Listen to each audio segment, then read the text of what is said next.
Hello indie game fan, Deckbuilders have come a long way since Slay the Spire, where there's a nice variety here, including some games using other genres, real-time titles, and even dice. So let's begin with Zoeti, one that uses the standard poker deck as a base, but adds in Slay the Spire style relics, which you can see in the top left, and was slated for a late 2022 release, but it got delayed, so you're more than likely to see this later this year.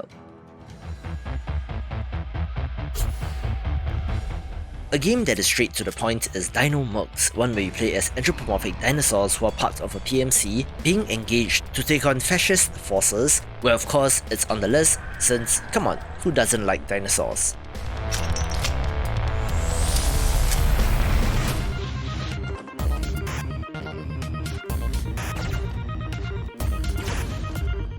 I came across StarVaders on Twitter, so I wanted to give it a mention, where this is a deck builder that has elements of a tactics title with a grid as well as an arcade style shoot 'em up where enemies approach from the top.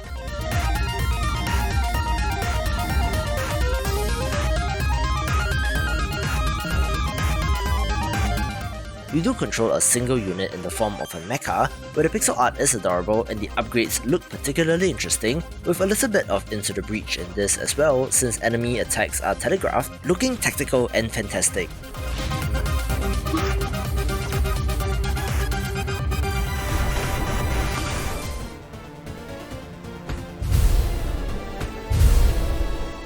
Another smaller title of interest is Nekomancer, a deck building title where you play as a cat mage, summoning other cats and using them in battle. It appears that you place your cards horizontally and then combat is resolved from left to right, where there's room for interesting synergies and combos and is a different style of deck builder.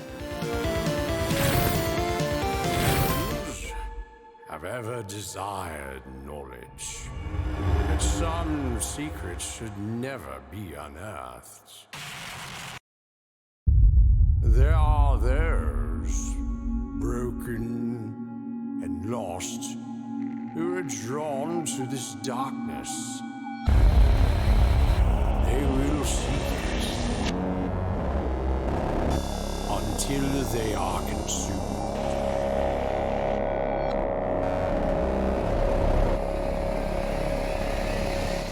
Of course, the first thing that got my attention about Sinistrous is the art style, which is of course Darkest Dungeon-like, being another grimdark title that draws upon Lovecraftian horror. In contrast, however, this is a deck building title where you control a single character, where I don't know whether if it is just this trailer, but the animations do seem to lack a little punch, so we'll see how development goes on this.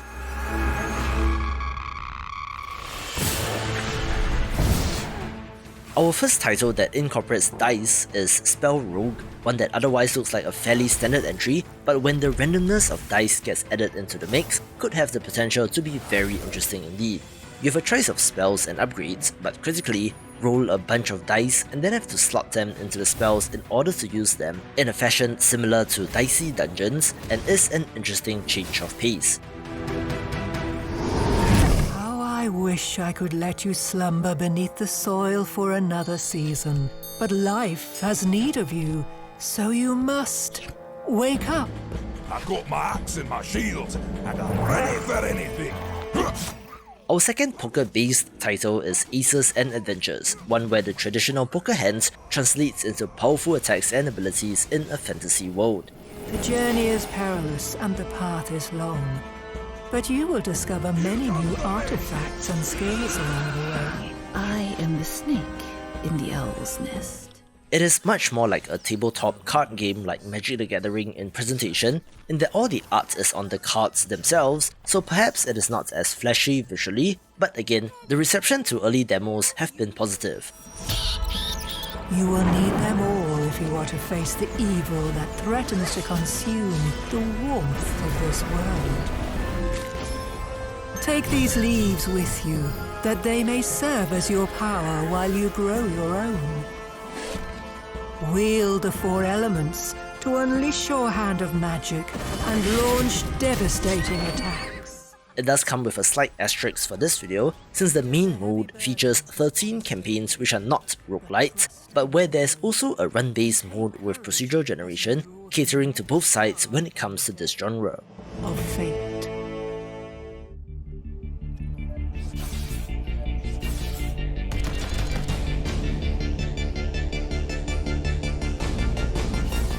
Jupiter Moon's Mecha has been long in development, where it places you in the cockpit of your own mech as you take on all sorts of enemies.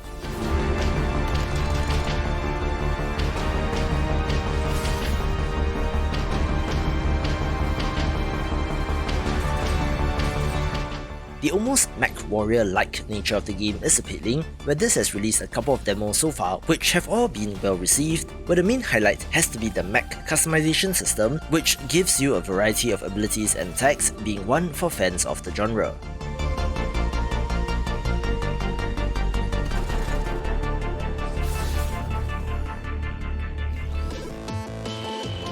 Let's go!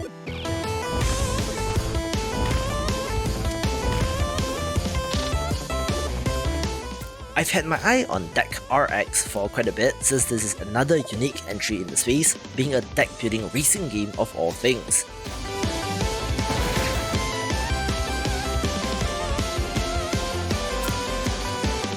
It does remind me of a board game in that you're making your way around various tracks, split into different spaces on the board, where your cards and abilities will determine where you land.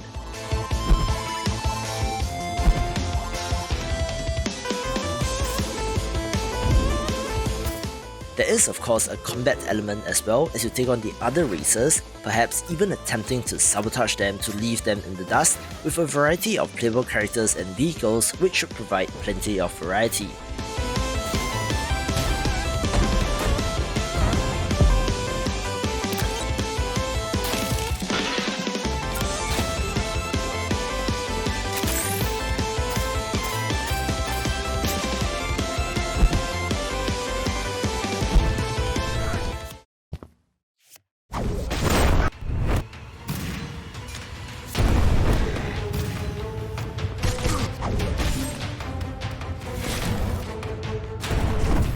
Perhaps even more so than Sinistrous covered earlier, Railroads and Catacombs' art style looks to be even more inspired by Darkest Dungeon, which I'm not complaining about since it does look good, where you play as a man on a train exploring a world that has gone mad.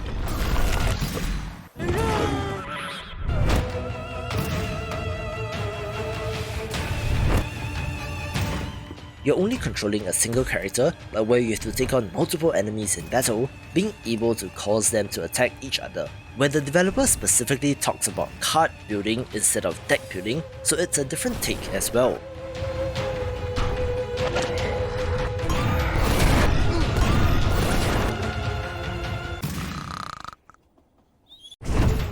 Still, it looks good and is from a solo developer, which is impressive, so look out for this later this year.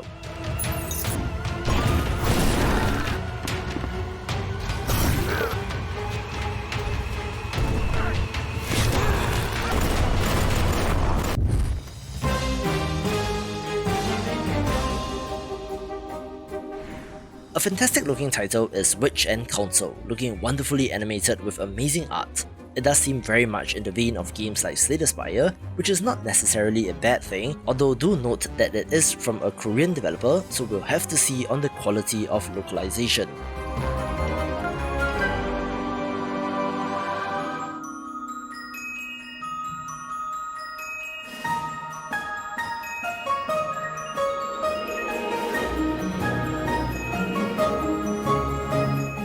I've had my eye on this Rogue-lite dice builder ever since it was announced, where in Astrea 6-sided oracles, you're using custom dice instead, which is very interesting.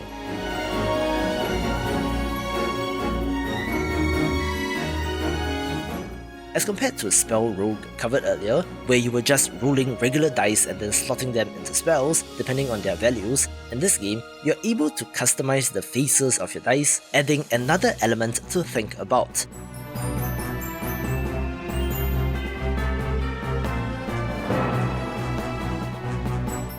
The art style is fantastic, and it has a vaguely astrology-based theme as well, which I always love.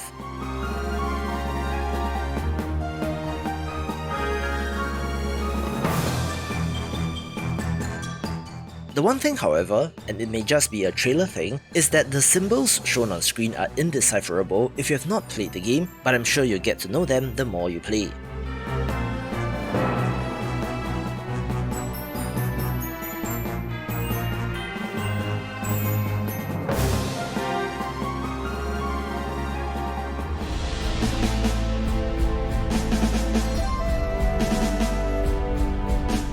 A fantastic new title that I've never shown before on this channel is Racine. At least, I think that's how it's supposed to be pronounced, where it's a pixel art deck builder, so of course I'm in, but more interestingly, it's an auto battler as well.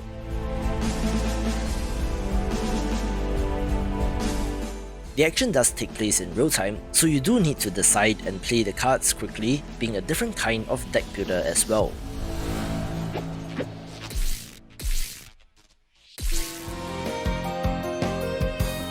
Fancy an adventure? With over 90 cards in my arsenal, I am a formidable force. I've also had my eye on Kindfolx since I came to know of it, since this is a deck builder with real-time combat, with a character and design and story setup that I can best describe as Adventure Time meets Undertale.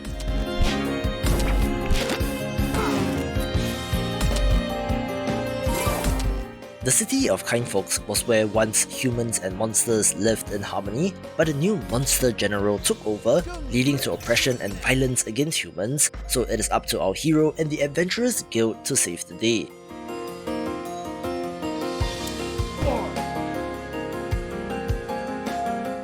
The art style is neat and the real-time combat a twist, looking to be of interest, where as of the time of recording, it still has a January 2023 release window, so unless it releases in the next 3 days or so, it's going to be delayed, but 2023 is more than likely for this.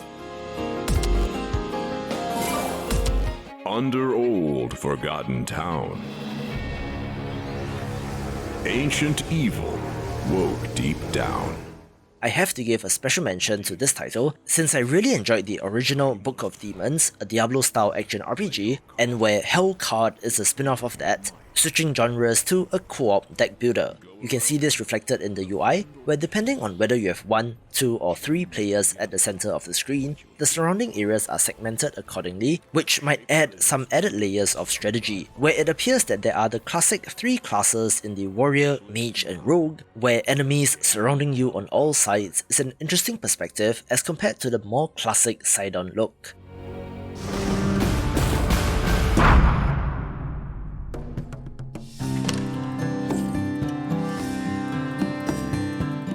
Another special mention goes to these Doomed Owls as well, one that is different as compared to all the other games on this list, so much so that I considered not placing it here since this is a roguelite survival city builder, but it qualifies since there is a deck building element.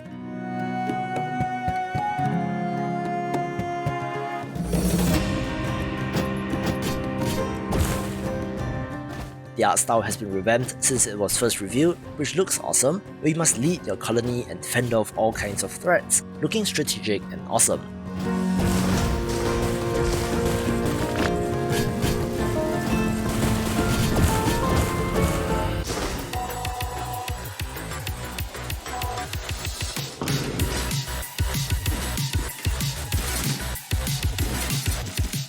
One of the most highly anticipated titles in this space is Run Gore, one that mixes deck building with real-time combat as well, adding an element of action to a genre that is mostly filled with turn-based titles.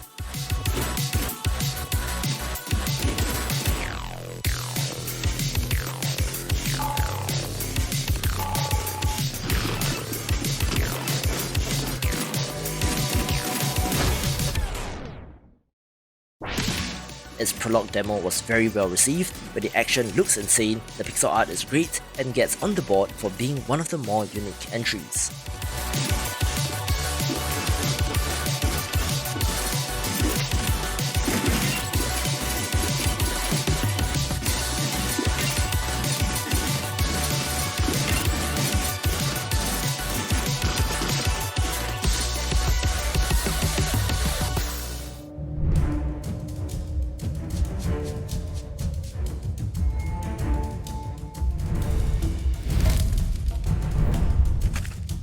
Perhaps the most classic looking one of these on the list is Northwind, but I do have to give it a highlight since it has some of the most gorgeous art that I have seen. You're hunting monsters in a frozen environment, being able to build out and upgrade the village of Northwind, which I'm a sucker for upgrading your home base in games, so it got my attention, but if you love this genre, be sure to wishlist this title.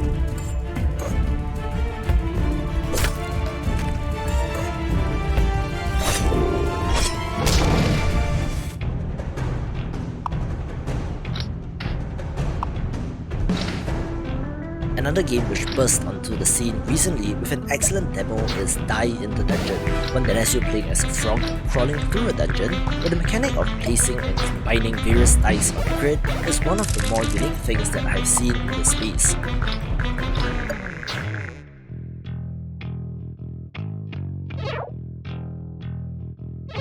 The dice have different colours which represent their abilities like attacking, healing or even copying other dice, where their placement on the grid affects how effective they will be and could potentially be a major hit when it releases.